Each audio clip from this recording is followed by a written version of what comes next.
Uniforms folded, flag hangs on the wall. Traded steel and thunder for silence in the hall. The mission's over, the deployment's done, they said, but the war inside my head, it hasn't left its stain.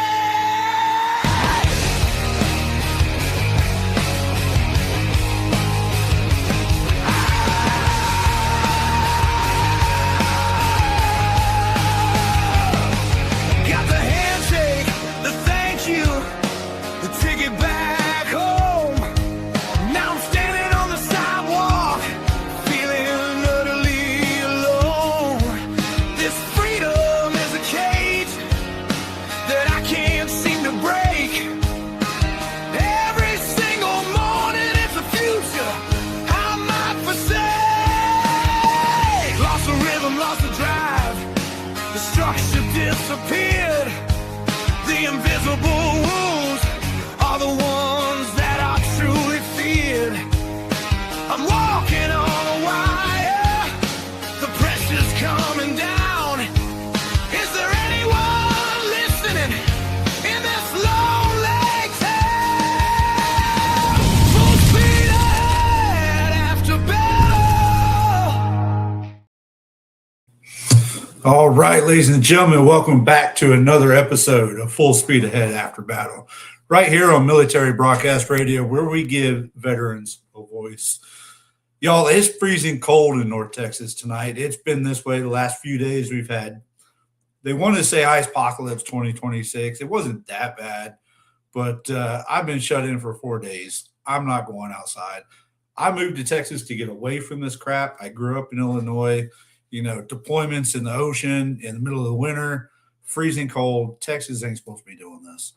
But for everybody that's locked in and hunkered down, good luck out there. I know it's not as bad as they said it is. Hopefully y'all are staying warm. I know there's been a lot of kids out playing on the ice. Unfortunately, in the news, I've seen some fatalities for that. So thoughts and prayers with those families and those children. But this show, what do we do every week? We put out some numbers, all right? Let's put out the numbers for the night, get that over with so we can get into some good stuff. 22 veterans on average commit suicide every single day. That number has fluctuated. It's gone up, gone down. Right now it's down a little bit. But when you factor in first responders, law enforcement, firefighters, regular civilians, that number climbs to around 30 suicides every single day. That means within the hour of this show, it is highly likely that one veteran will end their life. And that's why we do this show here. This is why NBR is here, to help our veterans see that there are things out there. There is a reason to keep going. There's a mission after service. My mission, my passion in life after leaving service, helping my fellow brothers and sisters in uniform. Because I don't want to see any one of them leave. And it's not just them that are affected when they take their own life. It's the families, it's the friends, it's the circles of those people that are also affected. Affects a lot of lives. So we talk about that transition after service. What do you do? How do you do it? Because that's one of the leading factors in veteran suicide, is finding that new mission after service. On the show, we also talk about veteran suicide prevention, intervention, and postvention. How to stop it, what to do during an intervention, and how to act after the suicide, whether it's accomplished or not. The steps they need to take, not just for the veterans themselves, but the family and friends after that as well. That's why we have a lot of guests on the show. Some are professionals, some are veterans, some are just people that just want to come on here and tell their story. And that's what this is about. This is a veteran show for veteran people, because sometimes it takes that punch in the mouth to knock some sense into them and get them acting right. What do we got going on this last week? Like I said, just the cold. We're working from home a couple of days. Our Fort Worth office is shut down. There's probably a good 4 or 5 inches in my backyard on my street of nothing but ice. No snow, just ice. And I ain't dealing with that. Coming up next week at my VFW 10374 here in Fort Worth, just outside of Hazlet, we have a Night of Valor It's a spaghetti dinner night, but it's not just any spaghetti dinner. We have a Medal of Honor recipient joining us.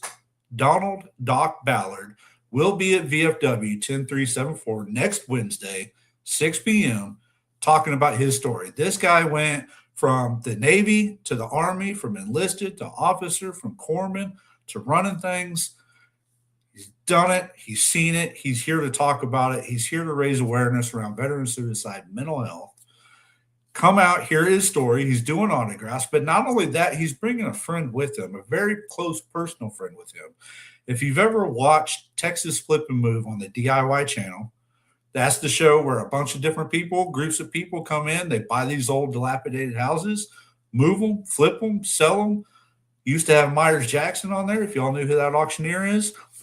Donna Snow of the Snow Sisters on that show will be in attendance as well. She's got a new book out, a new mystery crime solving book based on Doc's life, on his character of him. She'll be out there autographing and selling that. So we have a Medal of Honor recipient and a TV star at our VFW next week. Come on out. $10 for a plate of spaghetti. You don't have to even buy anything to come out. Come out, support, show some support for the veterans, raise awareness.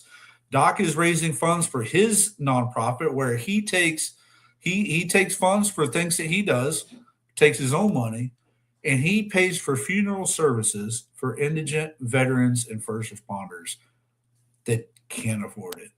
You would think, right, being a veteran, being a first responder, life insurance and all that funerals are free. They're not. They're not covered under the VA benefits. Right? There's certain things that just don't qualify. He pays out of pocket. He raises money for this kind of stuff. So come on out, see Doc. The statistic is 0.0000000, some more zeros, 1.8% chance that you will ever meet a living Medal of Honor recipient. And if you come out next week, 100% chance you'll get to meet one. So make sure you come on out, see them, and have a good time, right? After that, April 18th, I'm putting this out. I know it's a ways away. However, the Department of Texas, VFW District 21, is sponsoring or presenting a Battle Buddy Throwdown cornhole tournament. And no, for you Marines, that's not where you pick your battle buddies up and throw them on the ground and wrestle around. It's a cornhole tournament. We're raising funds again for veteran suicide and mental health. Have y'all seen the picture here? This is what I'm here for. I raise awareness, I raise funds, I do everything I do is to help our fellow brothers and our sisters. Veteran suicide awareness, mental health awareness, because there's a stigma out there that nobody wants to talk about it. We're talking about it. We're bringing it to the forefront. At that cornhole tournament, we got live music by a local band called Last Call. Right, it's a veteran band. We've also got a keynote speaker, Bruce Stacy, will be there. He is the chairman of the local Air Power Foundation. He's also a 2-time Purple Heart recipient, 2-time Bronze Star, 2-time Silver Star. He's going to be out there talking about this. So we got a lot of stuff coming up at that Battle Buddy Throwdown cornhole tournament. All funds are going to the Irreverent Warriors out of Fort Worth. So they'll be there as well, and their Silkies playing cornhole. No, it's not a hike this time. We're changing it up a little bit because I don't hike. I'd rather play cornhole. So that's what we're doing, right? Other than that, things are as normal. We got the district VFW coming up. They just had midwinter conference. That's where they gathered up down in, I believe it's Corpus Christi this year. Coming together, Texas grouping together, figuring out what we're going to do for the next year, what we're doing, pushing veteran agendas forward. How are we stopping veteran suicide, raising mental health awareness, all that good stuff? That's what the VFW's been up to. As far as me personally coming up, I don't have a whole lot on the calendar, right? I do this show every week for y'all, so make sure you tune in next week. Being busy with the VFW, and that's really about all that I've got. So without further ado, our next guest is a veteran himself, and y'all may have seen him around on his own podcast, or he's joined up on another podcast group, a couple of people I've had here a few weeks ago on the Smoking and Joking podcast. He's one of those veterans that has been there and been through it, just like many of us, struggle with PTSD, depression, anxiety. He's gone through it. He's gone through the addiction and he's overcome that. And he's now helping other veterans out, doing that good work that we all need to be doing, helping our brothers and sisters. So this week's guest is none other than Shawn Laurie, the veteran guy. And without further ado, this is our interview of the week. The interview of the week is brought to you by Jersey Mike's, a sub above. Shawn, welcome to Full Speed Ahead, brother. How you doing? What's going on, Josh? Good to be here, man. Thank you for having me on, bro. Appreciate it. Absolutely, man. Your PR guy contacted me. You have a PR guy. I need one of those. I mean, you've been doing this a lot longer than I have, so yeah, I'm sure it is. I mean, I'm not the tech wizard like some of these guys, but it's good. But I was happy to have you on, and then I had Beth and Jimmy here not too long ago, and you hooked up with them and doing that podcast now. So you got a lot of big things going on in life, right? So. I gave a little bit of intro for you, so why don't you tell the viewers, tell everybody else, who's the veteran guy? What do you do? Just to back up a little bit, I won't get into, we won't get into so much of the military service until we actually talk about it. But I did serve 8.5 years at the South Carolina National Guard. I went in as a 12 Bravo combat engineer, for you guys that don't know. We're the smart infantry, but and I don't really think we're smart. I mean, we're the dummies that are running over IEDs.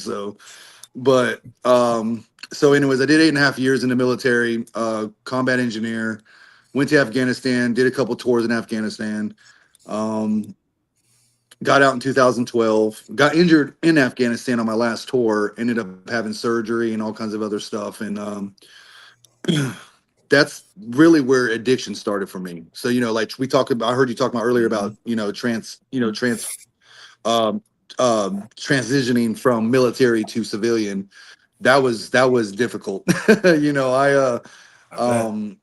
don't know, man. I got hooked on painkillers, bro. And it led my life for a very long time until I got to where I am today. And you asked, what do I do today is the question. You're like, well, who is the veteran guy? The veteran guy is somebody that has served in the military, that has been through the suck, has been there and done that, and came back from addiction, came back from, literally, not almost dying in combat, but dying here at home in a civilian world, and getting myself out of that victim mentality and realizing if I want change, I got to be the one to make the change happen. And writing books and doing podcasts and just being somebody better than I was before, and quit blaming everybody for my problems, and realizing that if I want to be better, it's up to me.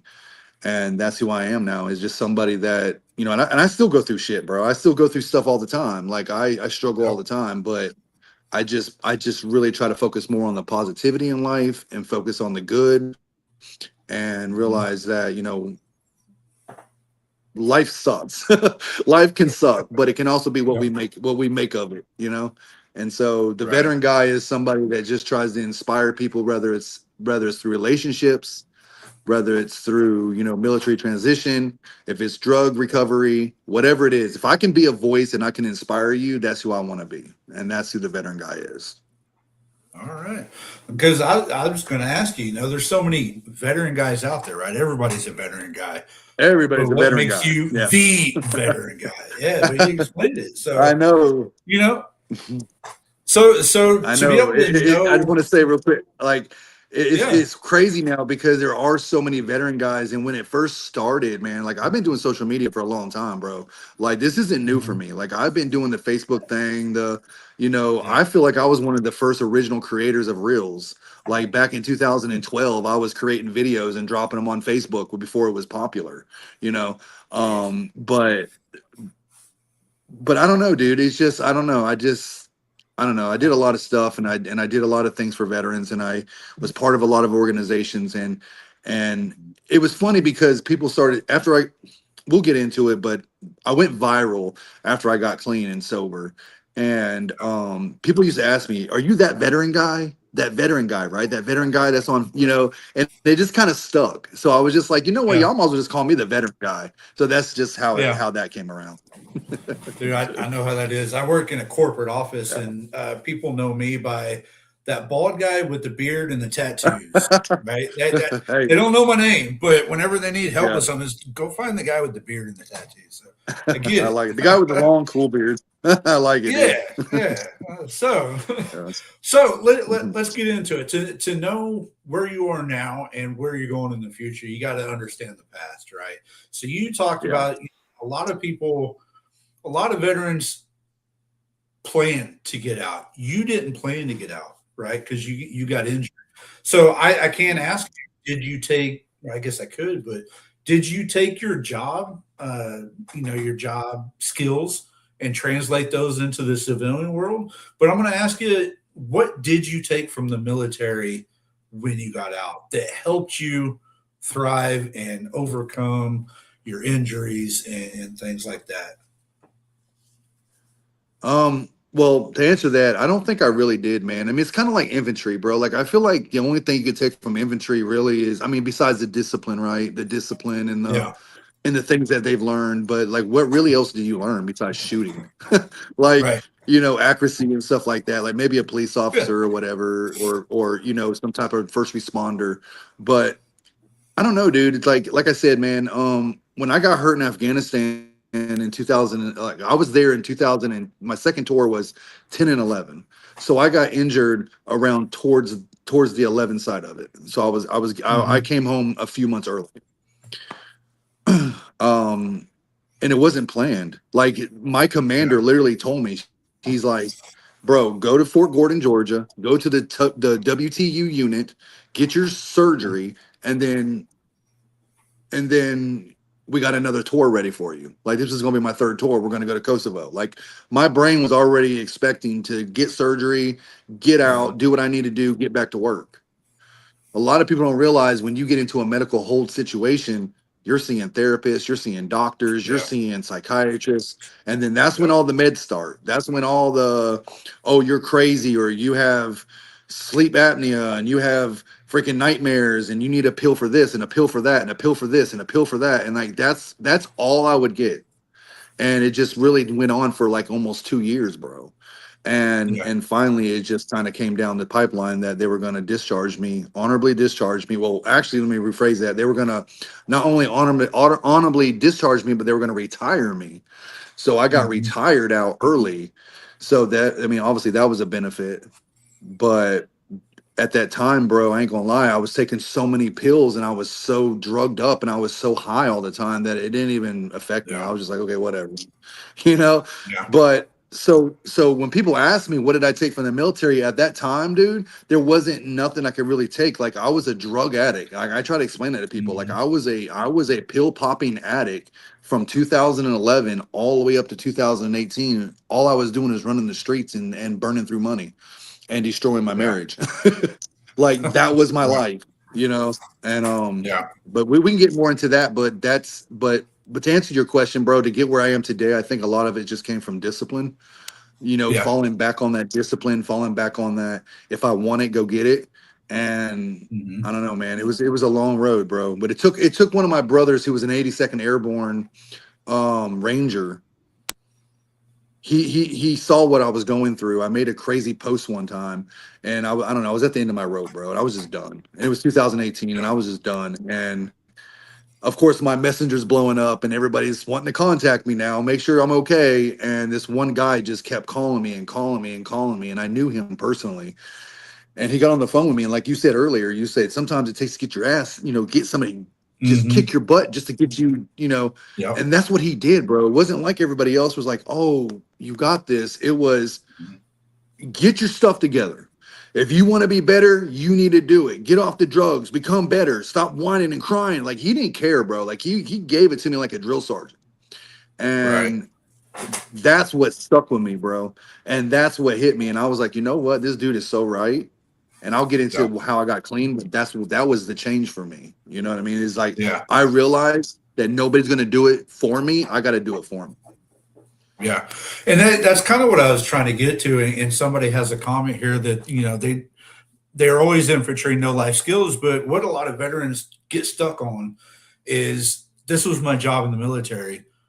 It doesn't translate to the outside, but they forget about those skills of teamwork and leadership and attention to detail and all of that stuff. And so, even, and I'm sure, and like you just alluded to, when you're going through addiction, you kind of, it kicked back on that, like, dude, I can do this, just like you're going through boot camp. I can do this. I can beat this. I can make this. So that's what a lot of veterans need to realize is don't get stuck on the job. Don't get stuck on the MLS.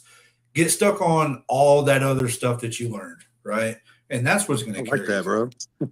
Yeah. I like that, man. I've never thought about it that way. Like, I've always thought when people ask me, like, what'd you learn?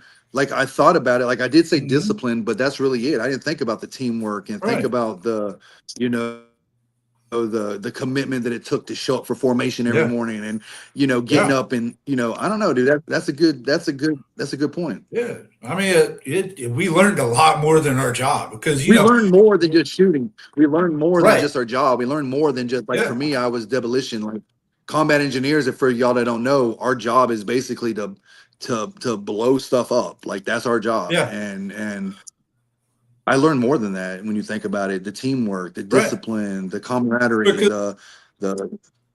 Because what does every branch do? First, we go through boot camp before we even get to our school.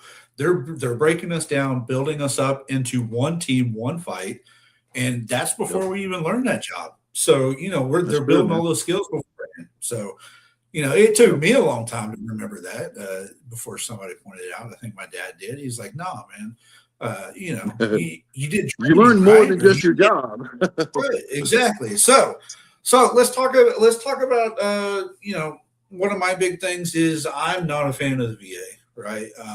They're doing better. I get it. Now that they're allowing you to go to a third party for your CMP exams, things like that, they're getting better. You got out back when it was crap, right? Because 2011, 2012, that's when I got out, started going to the VA. I hated it. I quit going for years. So what was your experience like going through the VA for your transition or your medical needs or things like that? And, how do you see it now? Well, the one thing I'll say that was good was that I was already in a medical unit. So they did everything for me. So I was kind of spoiled on that end. Like, I feel bad when I see all these veterans and they're going through all this long struggle trying to get in, because I had the military do it for me because I was in a unit that was, doing that for us. But what really hurt me, man, is that for a year and a half at Fort Gordon, I was already a drug addict. Like, I was already taking painkillers every single day. And when and let me just tell y'all, like, I wasn't just doing painkillers. I was on benzos, which is Xanax and Klonopins and those kind of things. So what I'm saying is when I finally retired and I went back home and I went to the VA appointment, my very first VA appointment, it was to meet my primary physician. She's looking at my chart and she's like, "Jesus Christ, you're on a lot of medicine." I think I was on like 16 different pills at the time, all the way from lithium to a sleeping pill, to an eating pill, I mean, just every pill, every symptom, every pill.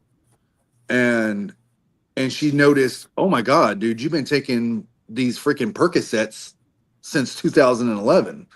Oh my God, you've been taking Xanax since 2011. How are you even walking right now?" I don't know. Yeah. I don't know. Like, I just do. It's working. Yeah. But that was the thing, is she cut me off, bro. She cut me off of my pain medicine because she realized that I was obviously been taking it too long. I tried to explain to her, like, look, without trying to sound like an addict, look, I've been taking these for a very long time. I don't think it's a good idea just to cut me off. But she did. And so that's kind of what started the journey of me buying drugs in the streets and starting to go towards the streets, because the VA cut me off my medication.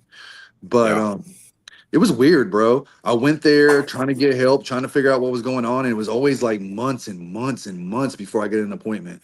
Like, you're going to see a psychiatrist. Okay, cool. That'll be July 27th. And here it is January. Like, holy crap.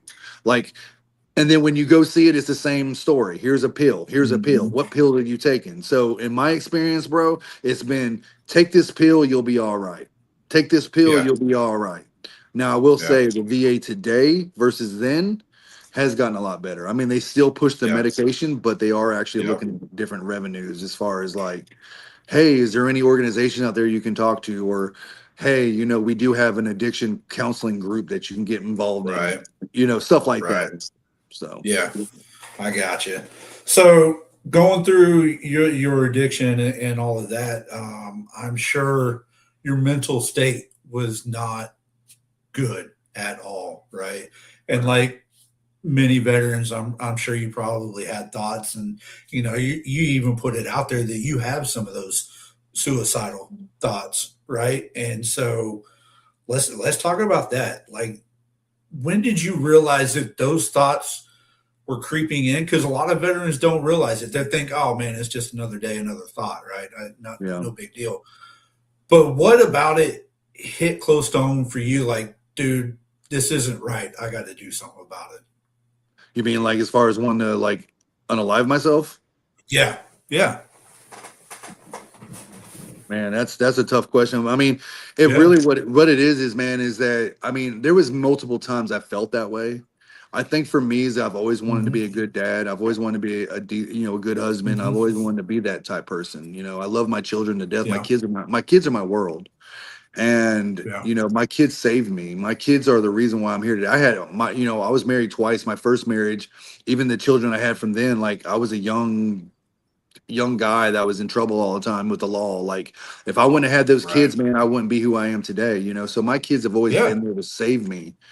Hmm. Because I always wanted to be a good dad. And I think Yeah. I've done a pretty damn good job, but it's just I don't know, bro. The addiction made me feel bad. I'll tell you the story, and I'll make it very brief.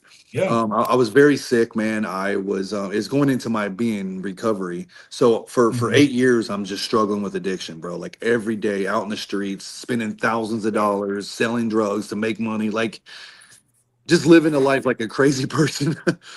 And the only reason why I'm not homeless at this point is because I'm married and I have kids. So I do have a house. Like I'm Yeah. trying to be like dad during the day and like crazy person at night. Like it's just weird. Like I'm living two lifestyles at this point.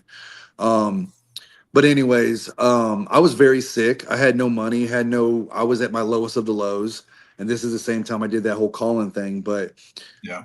a buddy of mine reached out to me like they always do. You're at your very lowest, like, hey man, I got you. Well, I go over there to check them out, and it's embarrassing to say this. This is like part of the embarrassing part of the story, but I've learned that it is whatever it is. Like you know what, everybody's got a story.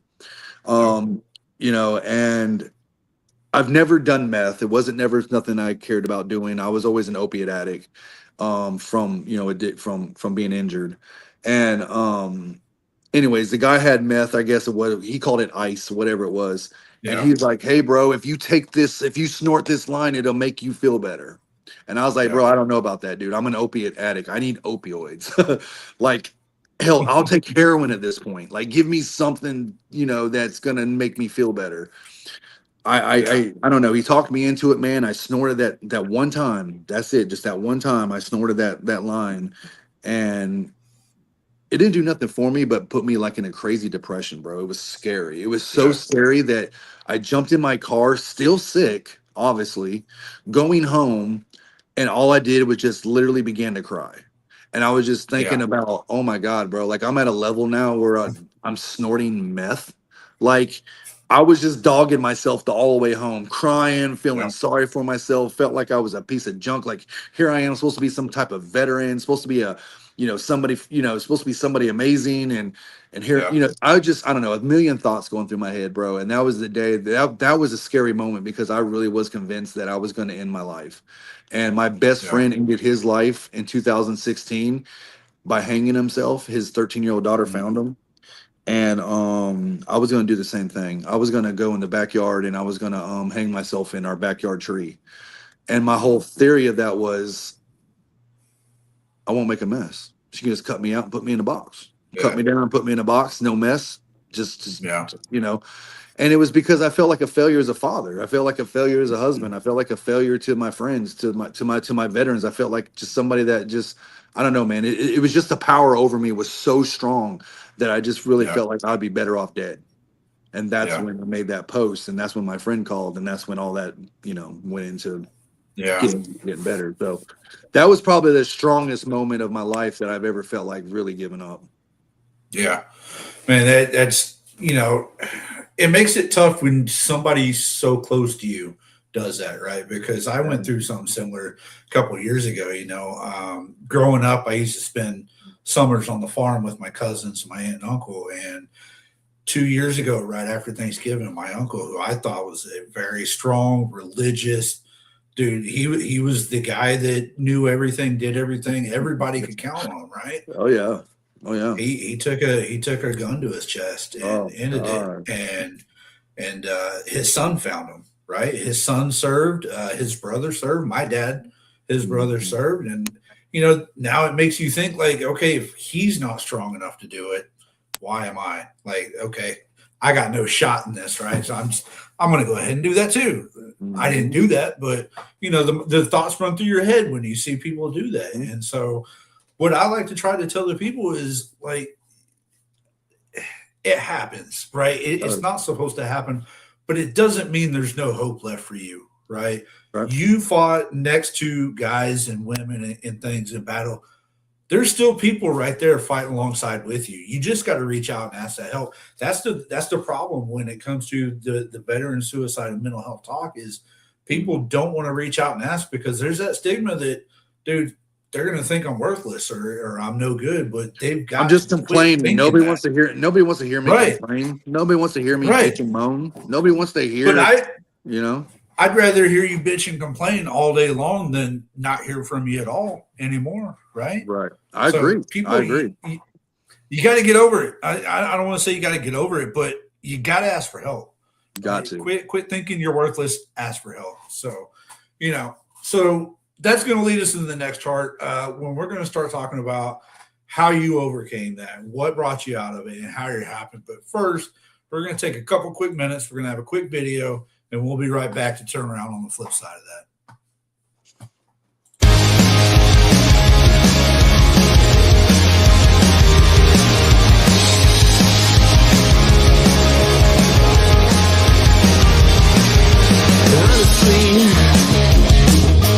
Hold on, things are dizzy, spinning rapidly. To miss another beat is such a tragedy. Now this moment feels like all eternity. It should feel so comfortable.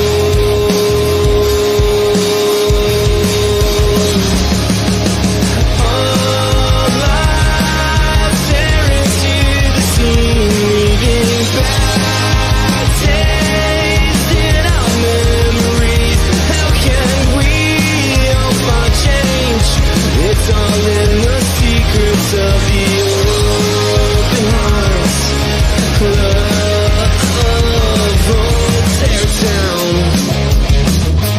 Tear it down, there is no need to scream and shout. When everything seems gray, seek reflection now. A peace of mind should not include deception's help. It should feel so comfortable.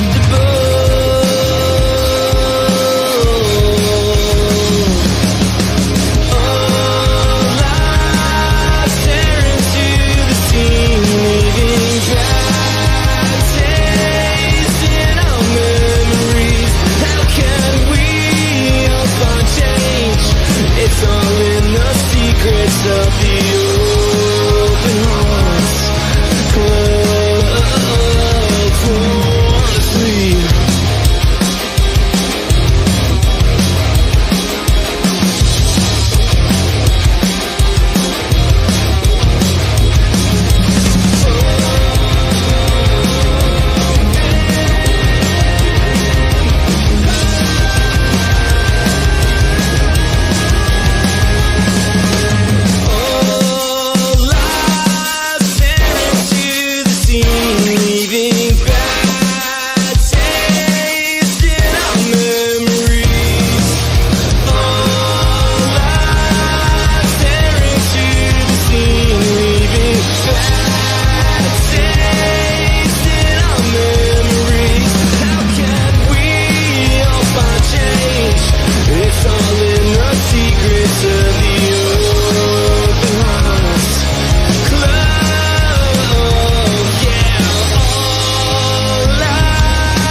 right, ladies and gentlemen, welcome back to Full Speed Ahead After Battle. That was the band Die Tired. If you haven't heard of them, go check them out. Go to the NBR website. We are doing a collaboration with that band, raising funds and awareness for veteran suicide and mental health. Grab the T-shirt. It's a brand T-shirt from NBR and Die Tired. All proceeds are raised to help veterans, right?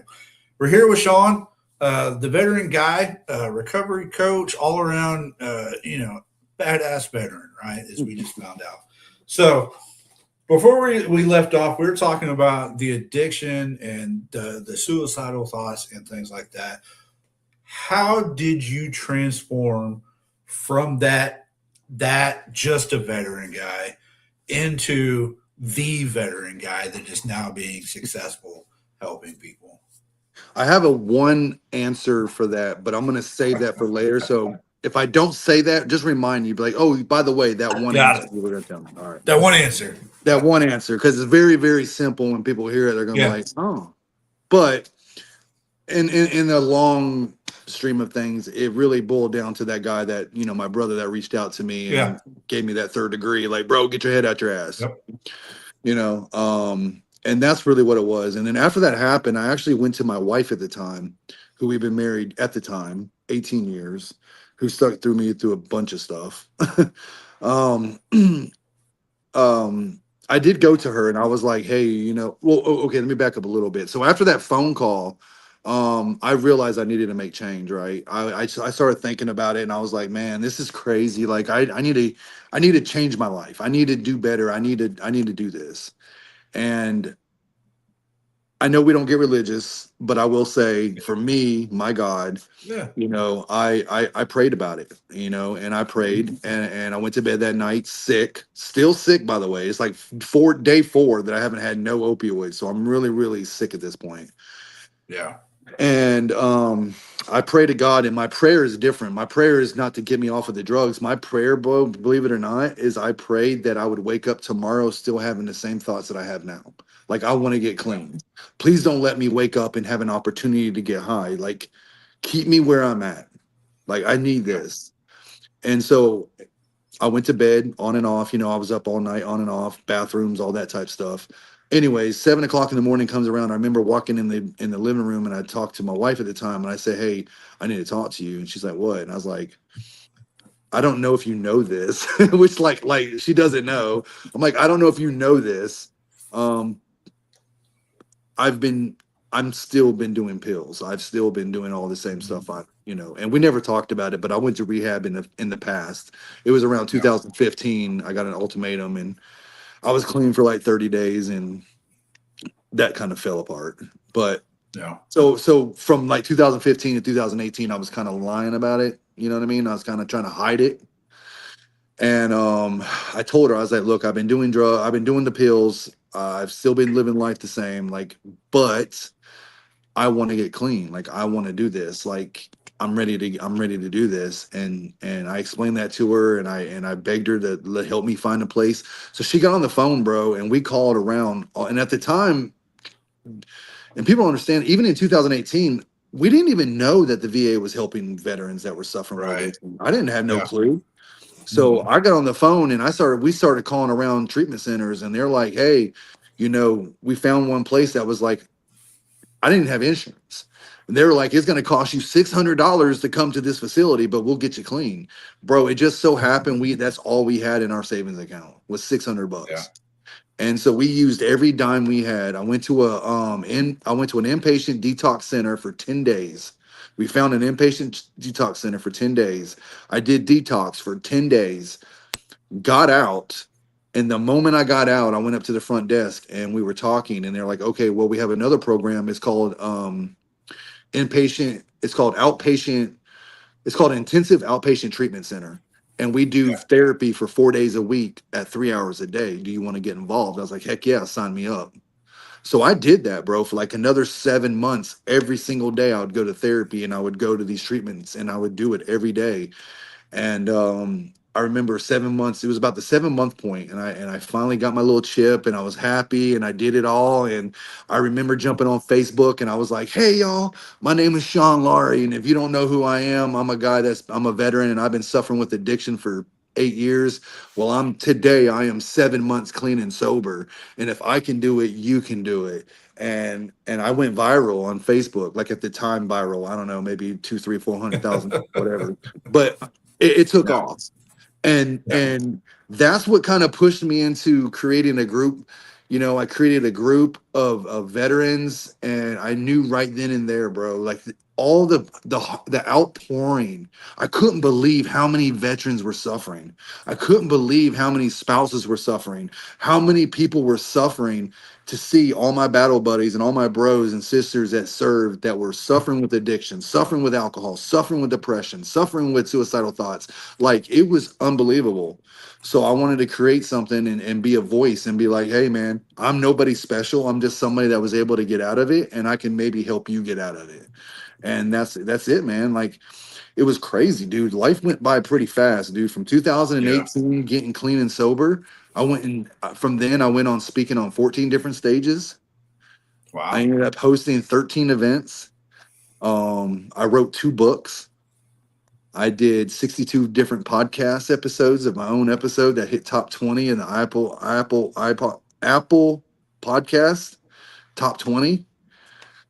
Like, I'm not bragging. I'm saying this is Right. because I was so determined to be better, and I wanted to be a better person. And getting to that question I wanted you to ask me is, how did you do it and why? I wanted it.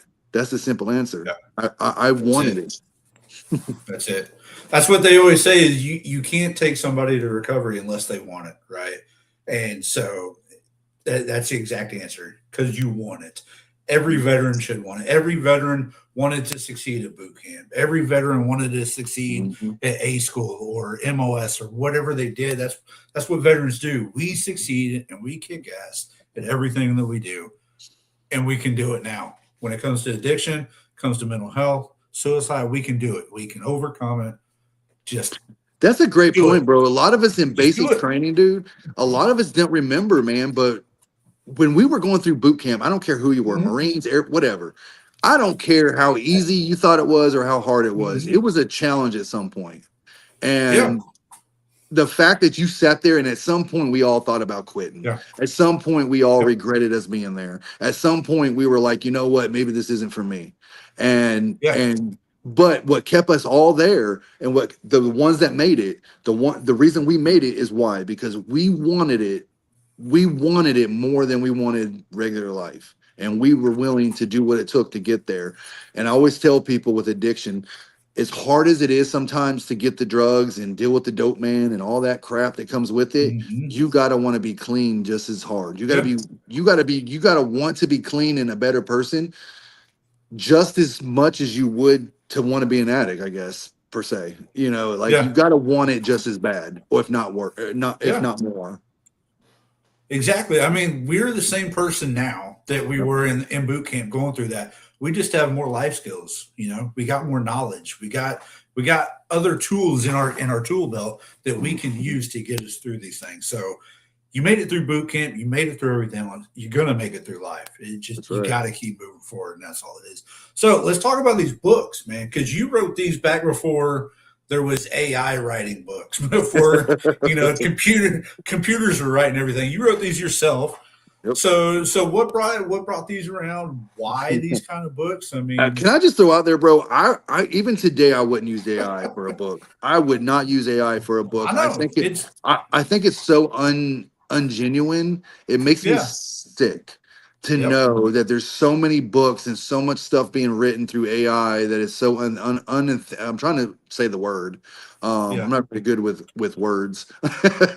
What is it? What am I trying to say? Unempathetic. What am I trying to say? I You're don't know. talking to a guy with 2 head injuries. I can't remember half the stuff I say. Yeah. So Anyways, I just feel like it's just not the real deal. But anyways, yeah, yeah, dude, I wrote 2 books. So after I got clean and sober, I think it was maybe 2 years, 2021. So like I said, I spoke on like 14 different stages. I went to Washington, D.C. The biggest crowd I spoke in front of was D.C., and it was like 800 people. and it was insane, bro. It was insane. I couldn't even believe I did it. Like, I have such bad anxiety that I always freak Yeah. out, and I always beat myself up before. I'm like, why am I doing this to myself? But Yeah. then I do it, and then it feels great to see people go, Yeah. we're with you. Yeah. But Yeah. I don't know, dude. I was sitting there one day, and my biggest thing was I was looking at all these veterans that were taking their lives. You talked about earlier the big 22 number, and that's true. We Yeah. do use the number 22 for an Mhm. average, right? For an average. Right. On an average, we're losing 22 veterans a day.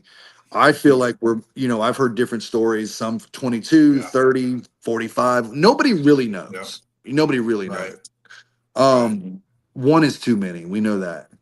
And Yeah. so anyways, I was thinking about a solution. Like, we're always talking about how can we help veterans? What's the problem? What's the cause? What can we, I was thinking, I was thinking of a solution. And I get not Yeah. every veteran's good at reading, and I know it's not about reading, but I wanted to create something where a veteran could read a book and kind of in a very high school, very, very, very simple, kind Yeah. of read a book and go, wow, somebody gets it, and it was Okay. about mindset. It was about how to change your mindset to a veteran. It's called Veteran Mindset 2.0. So we Yeah. all of us vets, and here's the crazy part. I'm gonna tell you this too. I know I'm all over the place, but um we got so the crazy part is when I wrote this book, bro, I was writing it from two perspectives. One, as a veteran, but I was also writing it as a civilian.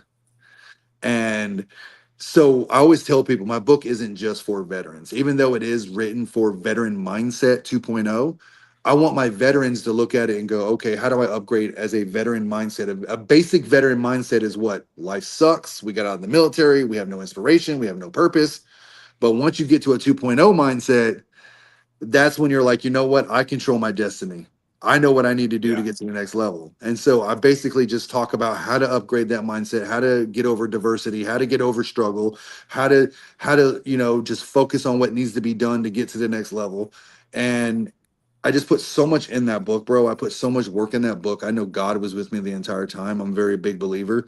And I feel like, to give you an example, chapter 4, which is self-worth, I is my favorite chapter of that book, and I tell this story all the time that I literally struggled on that chapter, but it was the hardest chapter, but it was my favorite chapter, favorite topic. And one night, as I was working on the last part of it, I ended up deleting the whole thing, dude. I ended up deleting the entire chapter 4. I was so Wow. mad. I was ready to give up, dude. It took me over a Yeah. year to write that book. I was going through a crazy marriage. I was getting screamed at all the time. I was struggling with all kinds of other stuff, and at the same time trying to write a mental health book, trying to write a self-motivating book. So I was Yeah. like ready to just give up. And then one of my brothers named Cody, he reached out to me. He's like, he kept bugging me like every week. He'd reach out to me. He's like, Shawn, he's like, how far are you with the book? How far are you with the book? Like, he knew what he was doing. He was Right. driving me to. And I told him what happened. I was like, bro, I done screwed up chapter 4. I done deleted the whole thing. Like, I'm not even. He's like, rewrite it. I'm like, I can't, bro. He's like, rewrite it. He's like, dude, just Yeah. rewrite it. And so I did, man, and it ended up being 100 times better than it was. Anyways, it ended up being a 5 chapter book. I personally think it's an incredible book. A lot of my friends do. We've had over 1,000, well, almost excuse me, not 1,000. I'm American. We've sold over thousands of books, but we've had Yeah. over 100 or so reviews, and they're absolutely amazing. They're Nice. all on Amazon. You guys can read it. Okay. But yeah, that was the beginning of writing, bro, and it was before AI. It was me, computer, and typing, and just putting out my own thoughts and putting out what I Yeah. wanted to say, and doing it into a book format. But it was Yeah. just, I couldn't believe I did it. This guy who dropped out in 10th grade, and but I did it. You never know what comes out of veterans' minds. I'd be scared to put my thoughts into paper and people read this. Exactly. So, man, that's awesome that you're putting things into words for people Yes. to understand. And I know for me that sometimes that's the easier stuff to read when you can understand it. Somebody that's been there and done that, and you're Yeah. not having to reread a paragraph. What the hell are they talking about here? A lot of people say that even when I Yeah. text you, like if I text you, and even the same way that I write the way I talk. Yeah. You know, I came up in a very diverse community. I came up, you know, all over the place. I'm a military brat myself. My dad did 22 years in the military, so I've been everywhere. I've lived most of my life in the South, so I got a little bit of Southern, whatever. But I'm with you. Yeah. yeah, so I don't know. A lot of people say I talk the way I write the way I talk, and so when you read my Okay. book, you actually can. I'm not writing it to be proper. I'm writing the way I'm Yeah. speaking to you. So I Yeah. think that's where a lot of And people like. that's what's relatable though. You know, that's why veterans have a hard time with talking with, therapists and psychotherapists and all that, Yeah, because they're all about reading out of the book and giving the exactly. psychosomatic details. And it's like, I don't even know what the hell you're talking about. Right? Exactly. What are you We don't do what are you PowerPoints, asking bro. me? So, for somebody to come at you with the verbiage that you hear from the military, from your next door neighbor, that's what we relate to, and that's what works for us. That's why you and I do what we do, is because we can relate to those veterans and help them out. That's why we're doing this, right? Right, bro. So let me ask you a question. I know you hit on it, and for me, I wouldn't say I call it what you want. I quit drinking, or at least I slowed down a lot several months ago. Yeah. And it was, my wife was away on a business trip, and I just had one of those breakdown nights where I hit way too much whiskey, and I'm like, yeah, I can't do it no more. Right? I ain't gonna make it out of this. So for me, my wife is my support system, and I wouldn't be here if it wasn't for her. So going through your addiction, your recovery, and everything, what is that one thing that a person needs to make it through, whether it's a support system or God or whatever it is? What do you think that one thing is that people need to hold on to make it through? Well, I'm a very honest person, and one of the Yeah. things I will say here live, even on your podcast, is that I am almost 8 years in recovery. I have not slid back once. I have almost cut my fingers off. I had mouth surgery literally 3 days ago. They offered me painkillers. I Oh, turned them down. yeah. Like, I will never do another pill again. I Yeah. am almost 8 years completely clean. Yeah. I did go 7 years without drinking. I had a few months ago started drinking again a little bit. Yeah. And that's just being honest, you know. And Yeah. I'll be real, and the alcohol has never really been an issue with me. Like, that wasn't the thing. Like, I think you've seen a lot of veterans talk about recovery, and they kind of intertwine it together. You know, it's like, oh, Yeah. I quit drinking, I quit doing this. I quit drinking because I felt like it was something that I needed to do to keep me off of the drugs, off of the opioids. But Yeah. and I'm not validating it by no means. I'm just saying, like, I'm not a perfect person.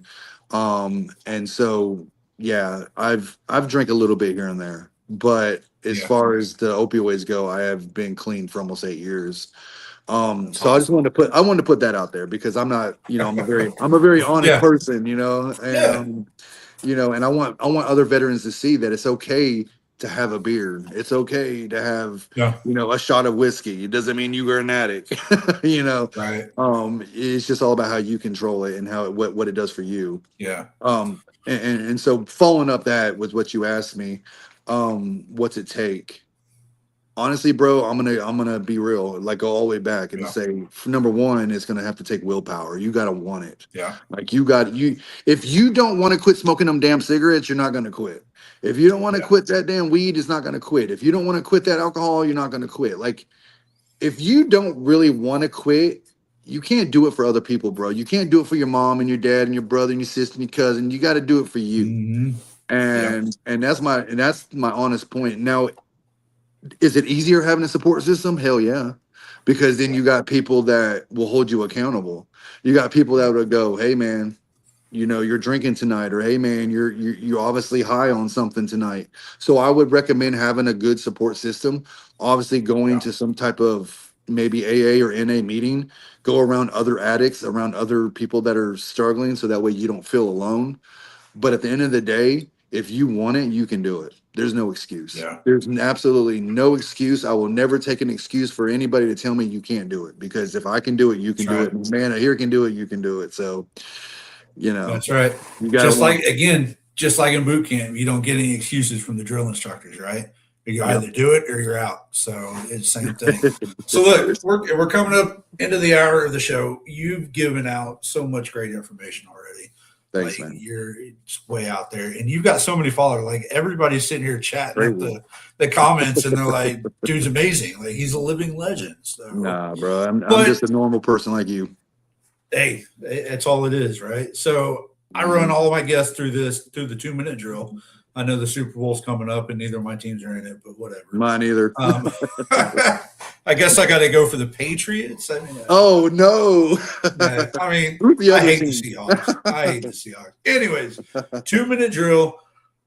Whatever is in your heart and your mind that you want to put out into the universe, that you want to instill onto people, maybe something you've already said or something new you want to say, but put your feelings out there.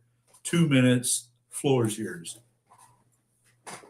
So, what I would say, if anybody's watching this and you're struggling with addiction, if you're suffering with your life, if you feel like you're not worth it, if you feel like you just want to give up, if you feel like there's no hope, that's just evil talking to you, man. That's the demons talking to you. That's just not true. Like, you matter, and you got to realize your life matters, and you need to understand that no matter what mistakes or whatever wrong decisions that we make in this world, it doesn't define who you are, right? And whatever diagnosis you have doesn't define you, right? And so I just feel like we're all amazing human beings, and we all do make mistakes, and we all do mess up sometimes, but each and every one of us deserve, I feel like, chances. God gives us chances. I believe, as human beings, we should give each other chances. We should give ourselves a chance. We're not going to always be perfect, and I'm not going to always be perfect, and you're not always going to be perfect. So don't beat yourself up all the time. That's my advice tonight, is don't beat yourself up all the time.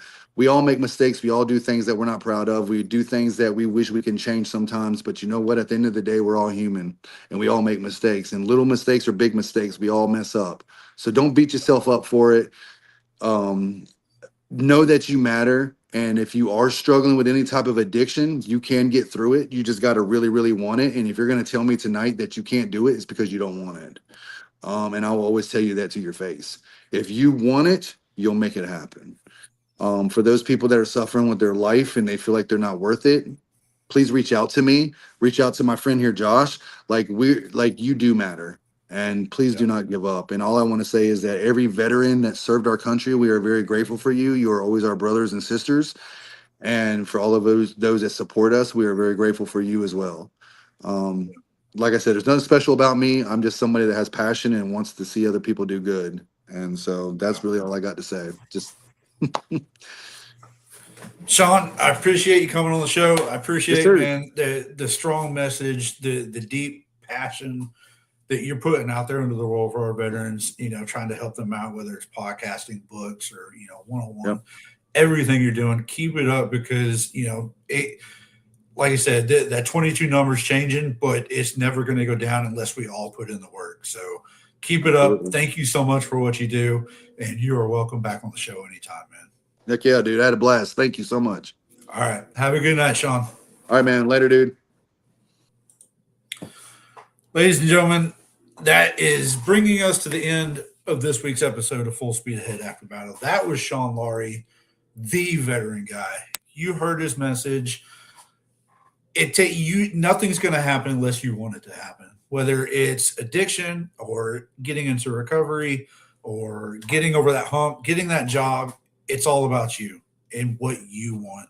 Make that decision to take what you learned in boot camp, in the service, and apply it to your life, apply it to your future. It's the same thing that you went through back then. It's just a different mission now. You can conquer what's in front of you. Keep moving forward.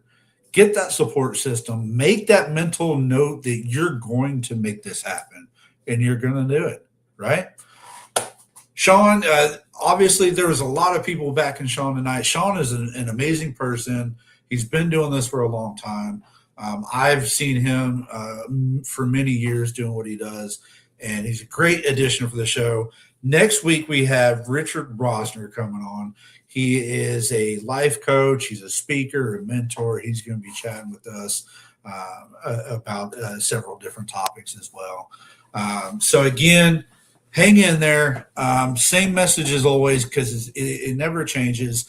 You're not in this fight alone. Just like when you're in boot camp, just like you're in battle, you got people to the left and the right of you, right?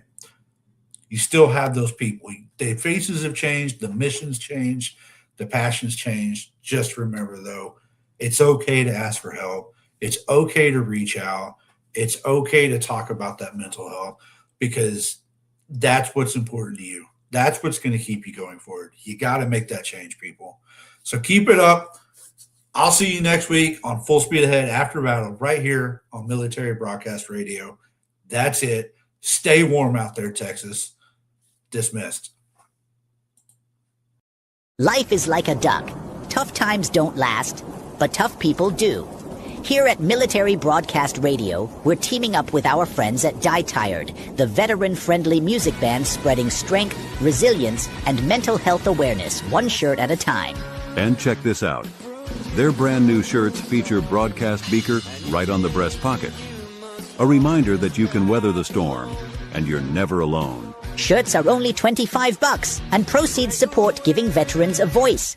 MBR's mission to teach veterans how to podcast and videocast. Because when our vets are talking, they're not overthinking. They're not second-guessing. Together, we stop the 22 stigma. Grab your shirt today at mbradio.us and hit the shop. Or go directly to toramerch.printavo.com/merch/dietiredband. That's toramerch.printavo.com/merch/dietiredband. Suit up, stand strong. Remember, we're unduckable together. You're built tougher than the storm. Ladies and gentlemen, thank you for tuning in to Military Broadcast Radio. As we wrap up today's show, we want to remind you that the podcast of today's episode will be available right after we go off the air.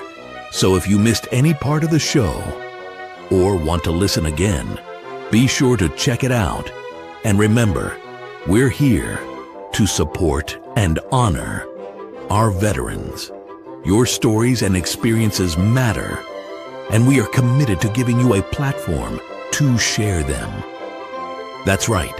We're here to give our veterans a voice. So don't forget to catch the podcast and stay connected with us. Giving our veterans a voice.